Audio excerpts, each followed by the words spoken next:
If you don't think you're addicted, and I'm talking about anyone, from the highest to the lowest, if you don't think you're addicted, then see if you can turn it off for a week.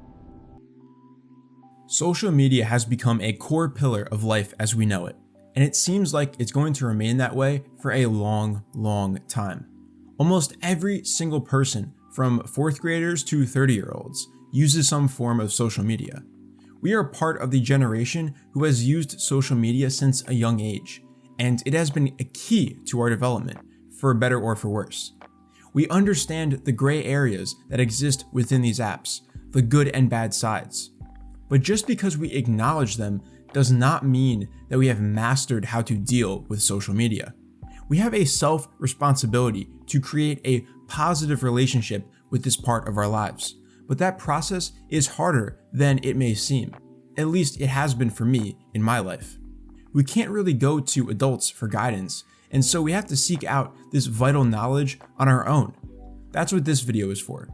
Within this discussion of social media, I will share my reflections on almost 10 years of being engaged with social media apps, as well as several tips for making sure that social media only plays a beneficial role in your life. I hope you find this video worth your time, and let's begin. Interactions are the driving force of social media. Whether we are commenting on a post or messaging someone, we are constantly interacting across various platforms. Now, there is an obvious positive side to this fact. Social media allows us to talk to people we might not be able to in person. It could be a friend that had to move away, or even someone you've never met in person. But what happens when these online interactions become your only source of human connection? What happens when all of your friends are connected to the internet? This is where a problem appears. And this is the main idea of this section. In order to have a positive relationship with social media, you cannot solely rely on it for personal connections.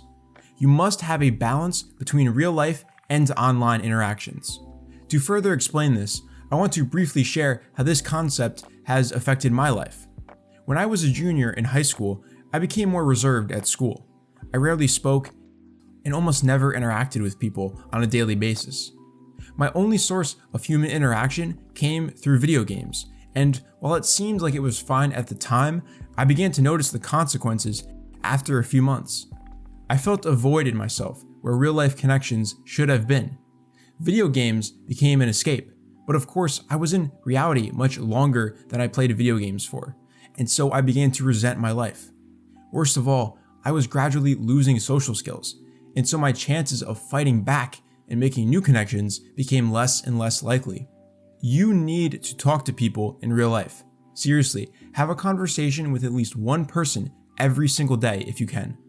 It can be a close friend or someone who you have never talked with before. It doesn't matter.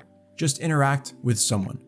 Social media cannot be your main source of human connection, or else you will lose the ability to develop strong relationships where it matters most, in the real world. Balance can exist though, between talking with people in real life and on social media, but you need to have self-awareness. If you see yourself slipping, acknowledge it and take action. That is how you build a healthy connection to social media. Social media is a gateway to a person's life, or is it? We often assume that someone's social media profile displays who they are and provides an authentic portrait of their character, but we have to be more careful. You must understand what an account says about someone and the right way to look at a social media profile. The first lesson is that someone's account is not a clear picture of who they are. Rather, it is a completely controlled and selective process of showing a few snapshots of what their life is like and the kind of person that they are. Think about what is usually connected to sharing on social media. Fun activities, highlights of life, special moments. What's not as common is everyday life, which is actually where you see who someone really is. With that said, be cautious judging someone based on their social media posts. To further prove my point here, I want to detail 2 specific reasons for why I am stressing caution. The first is that you don't want to falsely assume something about a person before seeing the truth in real life. Just because a person has a certain picture or opinion on their social media doesn't mean they have a certain quality or trait in person. If you want to understand someone better, actually talk to them. Don't just look at their posts and think you know enough.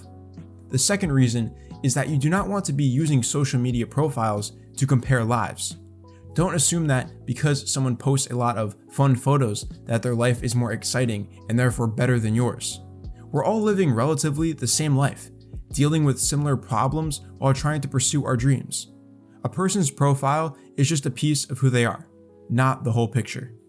If you want social media to remain beneficial to your life, never overanalyze someone's account.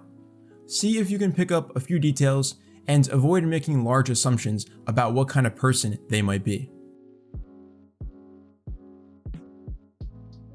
Please, if there's only one thing you can take away from this video, remember this advice. You need to check in with yourself about your feelings related to social media. It is designed to hook you and keep you engaged. You can even help by getting other people on the platforms by liking posts or sending messages, which gives them a notification to engage with the app themselves. The idea is the creators of these apps do not care about how you feel while using the app. They just want you on it as much as possible. They do not care about the harmful effects of using their apps for extended periods of time.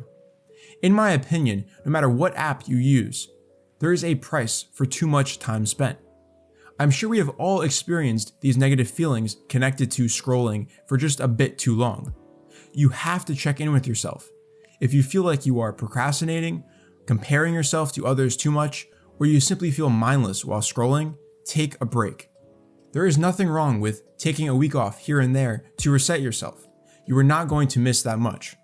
See it as a challenge for yourself to prove that you are not controlled by these apps. You have the power. Discipline and self-respect must be the core pieces of your relationship with social media. Make personal limits to daily usage time and stick to them. If you start to feel negative emotions because of what you are seeing, use it as a sign to log off immediately.